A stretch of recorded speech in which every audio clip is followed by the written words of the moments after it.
Good day mga ka-friends. So we are unboxing Casio G-Shock GMB 2100AD-2AGF. So this version of Casio GMB 2100, Japan, only in Japan market. So we are unboxing now.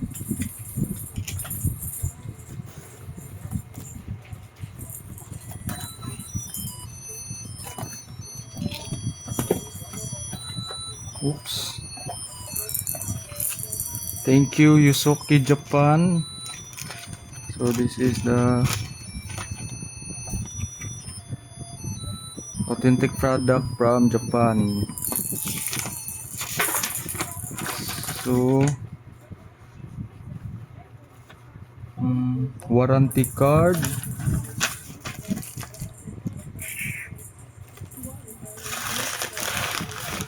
So ito yung ano niya, naka-bubble wrap.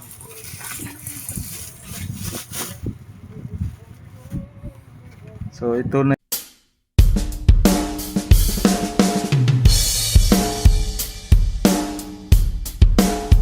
yung box niya, no, sa GMB 2100AD-2AGF. Okay. So ito yung box niya, no. Yung box din niya, yung Japan din yung ano, yung letter niya. So yun. So the box, warranty card yata to. Tough Solar pala to mga ka-brand, no.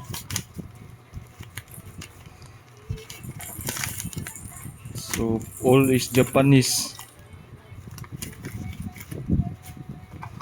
So wala na yung ano niya. So ito na yung all black yung ano niya, no, yung box. Yan.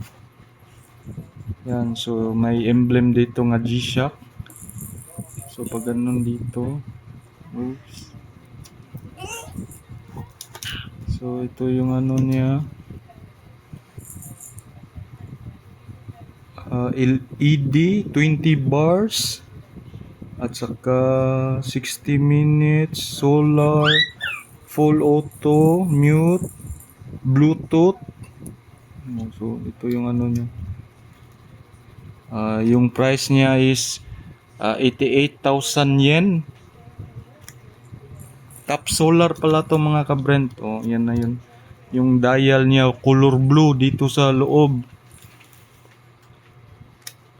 Saka yun. Yun na yung ano niya, no. Yung design niya with plastic. May mga plastic pa, no. So yun. Plastic pa dito. So parang malaki pa to. Kailangan din i-adjust to mga ka-brand. Oh.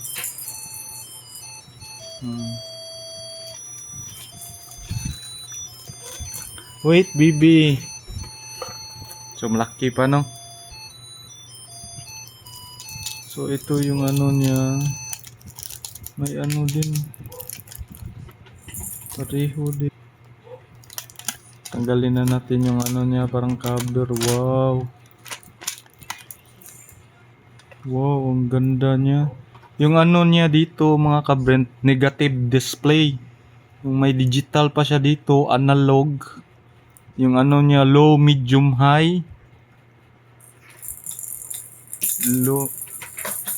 Dito yung ano, indication ng solar batteries niya, low, medium, high.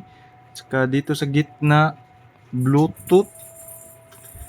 Ito water resistor. Ewan ko kung anong meaning nito dito sa ano, alarm, timer, stopwatch, at saka ewan ko anong meaning ng WT. So babasahin muna natin yung manual. So dito sa gilid, Tough Solar Bluetooth. So sa taas, yung G-Shock logo niya, saka Casio. Dito sa baba, receive, at saka rem, HND. So ito yung ano niya, no. So dito sa right side, upper right side, yung light niya, yun yung ano niya, light.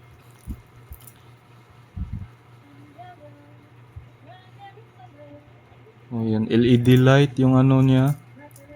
So dito yung adjust sa left side, upper adjust, i-hold.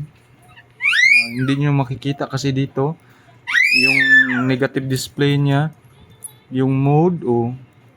Kung pipindot ka ng mode, WT world time pala siguro to, yung WT, kasi sa baba may ano siya, mga oras. Sa next mode, stopwatch. So next sa mode, timer.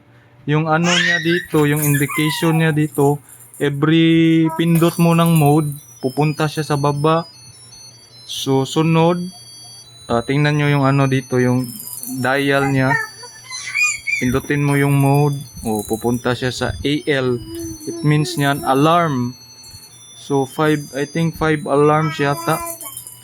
Saka next, yung dial niya dito pupunta dito sa Bluetooth. Hindi pala. Sa ano pala, sa battery pala. Dito sa baba. So kung mag-connect ka ng Bluetooth dito, so kailangan mo pa ng application sa G-Shock, no? So yun lang. World time, stopwatch dito, timer, alarm, saka next pupunta na siya sa battery indication niya. So yung style niya dito, mga ka-Brent, no, itong face niya sa loob ng dial, yun yung solar panel niya. Kahit sa lights, low lights, sunlight, or anong light, magcha-charge siya, mga ka-Brent. Kasi meron din akong Casio G-Shock. So kukunin ko muna yun, ha. So ito pala yung GWM series ko. Top solar din to. So yun, makikita mo yun dito din. Yung ano niya, yung panel niya sa solar. So dito mag-ano ng ano, yung panel niya sa solar. So ganun din dito, mga ka-Brent. Yung ano niya, yung panel niya sa solar dito sa loob. No? So dito tayo sa likod. So ito, kita nyo. So made in Japan, no? So ito yung ano niya, yung made in Japan siya. Top solar GMB 2100 series. Yun yung ano niya, yung IC number niya. Oops, hindi ko anuhin. Mga ano, certificate niya, no? Dito. Yan, dito. Saka dito sa kabila, yung ano, dito sa kabila, yung CM. So, yung ID niya dito, no? Sa gilid din. So, yung indication niya sa G-Shock. Saka made in Japan. So, itong G-Shock na to, exclusive lang tong model na to na 2A GF. Sa Japan market lang talaga to, mga ka-Brent. Kung gusto nyong bibili, so visit lang kayo sa Yusuki Japan. Sana yung ano nila.